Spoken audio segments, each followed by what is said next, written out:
Hello dear students, welcome to the lecture on calculus and linear algebra. So in this tutorial class, I am going to discuss about few more example problems based on the consistency as well as the Gauss-Seidel iterative method. Example number 1, investigate the values of lambda and mu such that the system of equations x plus y plus z is equal to 6, x plus 2y plus 3z is equal to 10, x plus 2y plus lambda z is equal to mu. So in this problem, we have to identify the values of lambda and mu for different cases of the given system of equation. The first case is if the system having unique solution. The case number 2 is the same system having infinite number of solution. Third case is the same system having no solution. As we know that the unique solution in the sense the system must have rank of A must be equal with rank of AB. I will call this rank as equal to some rank R, and this rank R must be equal to the number of unknowns n. Right? This is for unique solution. So next is for infinite solution. We must have rank of A is equal to rank of AB, and this rank will be equal to R. This rank will be equal to R, and that rank must be less than n. This is for infinite solution. And for no solution, we have the system like equation like rank of A should not be equal to rank of AB. This is the condition for no solution. So now from this concept, I am going to identify the values of lambda as well as mu. So first, let me expand the given system of equation in terms of augmented matrix, right? So I'm going to take the coefficient matrix A outside, B matrix outside. I'm going to combine that to get an augmented matrix. So the augmented matrix AB is given by 1, 1, 1, 6, 1, 2, 3, 10, 1, 2 lambda mu. So now I'm going to perform elementary row transformations to get an upper triangle matrix. Okay, so first I'm going to make 0 as the first entries of R2 and R3 row as 0. So if I make the R2 and R3 of the first entry is 0, what I can get? R2 implies R2 minus R1, R3 implies R3 minus R1. So I'll be getting 1, 1, 1, 6, 0, 1, 2, 4, 0, 1, lambda minus 1, mu minus 6, I got it. What is the next thing? The next thing is I want to convert this entry also 0 to make upper triangle matrix. So for that I can make like R3 implies R3 minus R2, right? So I'll be getting 1, 1, 6, 0, 1, 2, 4, 0, 0, lambda minus 3, mu minus 10 I got. So since once I got upper triangle matrix, now I'm going to apply all the following 4 cases. The first case is what? If the system having unique solution, in the sense rank of A must be equal to rank of AB, and that rank I will be calling as R, and that rank must be equal with number of unknowns, right? So in this problem the number of unknowns is given by 3. So the number of unknowns is 3 means the rank must be 3 here. So since this augmented matrix contains 3 non-zero rows, I can assume that rank will be equal to 3. So when the rank will be equal to 3, if this entry and this entry is not equal to 0 only, I can say the rank of the A matrix as well as AB matrix will be equal, and that rank will be equal to the number of unknowns. So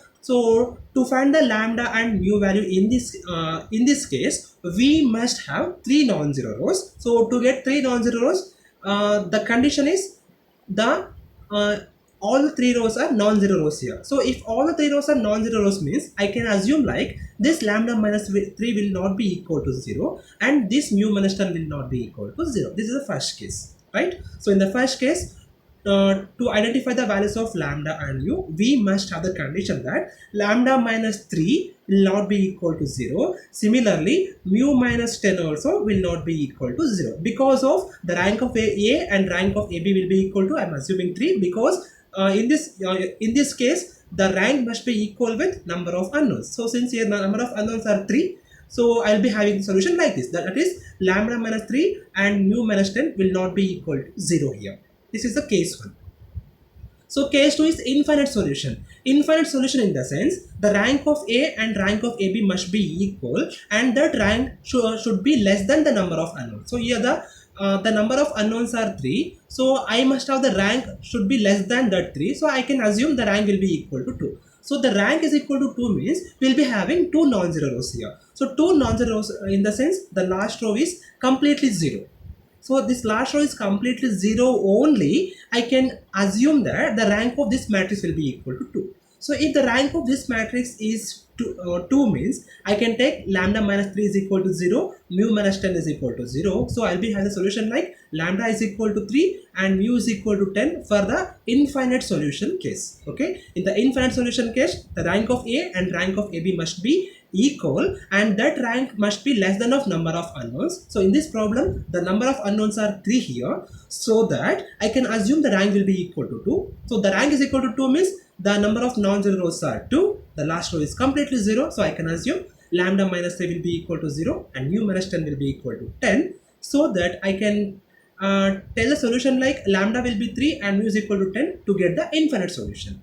The last case is no solution. So no solution in the sense rank of A should not be equal to rank of AB. So here we have to assume that either rank of A is 3 and rank of AB is 2, or rank of AB is 3, rank of A is equal to 2, I can assume. So now I can take like here, I'm going to take like rank of A will be equal to 2 and rank of AB will be equal to 3. So that I can conclude like so that rank of A and rank of AB will not be equal here. So if rank of A is equal to 2 in the sense, obviously the values of lambda will be equal to 3.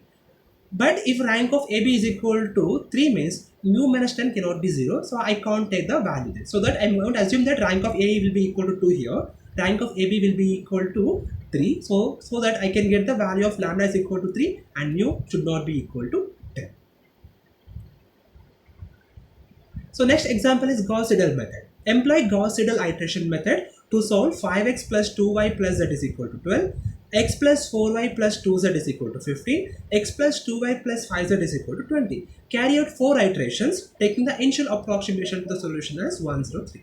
So in the previous problem I was assuming the initial solution like 0, 0, 0. So in this problem we have to take the initial approximation as 103. X naught is 1, y naught is 0, z naught is 3. With the 4 iteration we have to do. So the first thing is we have to check the system is diagonally dominant or not. So let me check that. So here first 5 is there. So 5 is obviously greater than 2 plus 1, right? It is correct. Here also 4 is greater than 1 plus 2. Here 5, it is greater than 1 plus 2. So the system is diagonally dominant, so that I can carry out the iterations. So to make the equation now, so from the first equation I am making the x equation, from this one I am making y equation, from this one I am making z equation. Okay, fine. So now after estimating this, I am getting the equations will be like x is equal to 1 by 5, 12 minus 2y minus z, y is equal to 1 by 4, 15 minus x minus 2z, z is equal to 1 by 5, 20 minus x minus 2y. So let me carry out first iteration. So in the first iteration, as I told that from the previous one, they have given like x is equal to 0, they have given like y is equal to 0, z is equal to 3 and x is equal to 1 as the initial approximation values. So those values are only I am going to use here. So now to compute the x value in this equation, I am going to replace y is equal to 0 and z is equal to 3. I'll be getting, after simplification, I'll be getting 1.8. Now to compute the value of y in this equation, I'm replacing only z value, that is 3, and taking the fresh x value, that is 1.8 here. So after simplifying this, I'll be getting the value 1.8.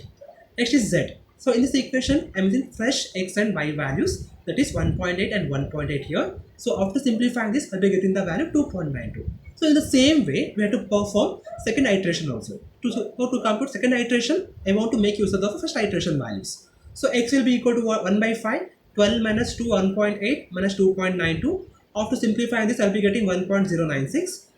Again y, it is given by 1 by 4, 15 minus, so in the place of x, I'm using the fresh x value here, 1.096 minus 2.292. So simplifying this, I'll be getting 2.016.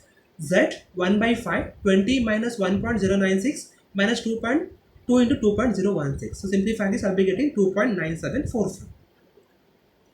Third iteration, so taking the previous iteration value, So I'll be getting the value like x will be equal to 0.99872. So by simplifying y, I'll be getting 2.01312. By simplifying z, I'll be getting the value of 2.99. I'll be getting. So in the similarly, we have to perform fourth iteration also. So to perform fourth iteration, we have to make use of the third iteration values. So in the, to compute x, I'll be using y and z. I mean these values. So after simplifying this, I'll be getting the value 0.995752. To compute y, I'm using previous z value with the fresh x value. Simplifying this, I'll be getting 2.003562. Next is z. To compute z, I'll be using the fresh x and y values. So simplifying this, I'll be getting 2.994. So approximating this, I'll be getting the value of x equal to 0.9958, y is equal to 2.0036, and z will be equal to 2.9944. Will be the values of x, y, z by using Gauss-Seidel method after fourth iteration. Thank you.